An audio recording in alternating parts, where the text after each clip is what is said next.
नमस्कार। आज एक बार फिर स्वागत है आपका कृति भूमि न्यूज़ में। आप सभी को नवरात्रि के दूसरे दिन की ढेरों शुभकामनाएं। आज नवरात्रि का दूसरा दिन यानी माँ ब्रह्मचारिणी का दिन है। आइए जानते हैं माता के बारे में। माँ दुर्गा की नव शक्ति का दूसरा स्वरूप ब्रह्मचारिणी का है। यहाँ ब्रह्म का अर्थ तपस्या से है।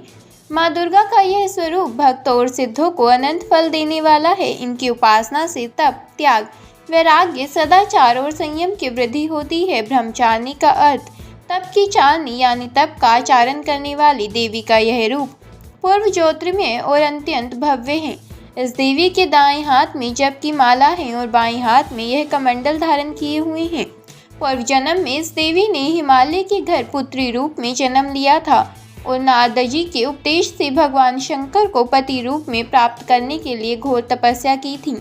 इस कठिन तपस्या के कारण इन्हें तपचारिणी अर्थात ब्रह्मचारिणी नाम से अभिहित किया गया। 1000 वर्ष और इन्होंने केवल फल फूल खाकर बिताए और 100 वर्षों तक केवल जमीन पर रहकर शाक पर निर्वाह किया। कुछ दिनों तक कठिन उपवास रखे और खुले आकाश के नीचे वर्षा और धूप के घोर कष्ट सहे 3000 वर्षों तक टूटे हुए बिल्व पत्र खाए और भगवान शंकर की आराधना करती रही। इसके बाद तो उन्होंने सूखे बिल्व पत्र खाना भी छोड़ दिए।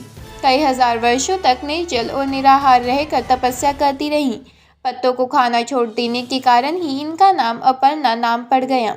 कठिन तपस्या के कारण देवी का शरीर एकदम क्षीण हो गया। देवता, ऋषि, सिद्धगण, मुनि सभी ने ब्रह्मचारिणी की तपस्या को अभूतपूर्व पुण्य कृत्य बताया, सराहना की और कहा, हे देवी, आज तक किसी ने इस तरह की कठोर तपस्या नहीं की। यह तुम ही से ही संभव थी। तुम्हारी मनोकामना परिपूर्ण होगी और भगवान चंद्रमौली शिव जी तुम्हें पति रूप में प्राप्त होंगे। अब तपस्या छोड़कर घर लौट जाओ। जल्द ही तुम्हारे पिता तुम्हें बुलाने आ रहे हैं। माँ ब्रह्मचारिणी देवी की कृपा से सर्व सिद्धि प्राप्त होती है। दुर्गा पूजा के दूसरे दिन देवी के इसी स्वरूप की उपासना की जाती है। इस देवी की कथा का सार यह है कि जीवन के कठिन संघर्षों में भी मन विचलित नहीं होना चाहिए।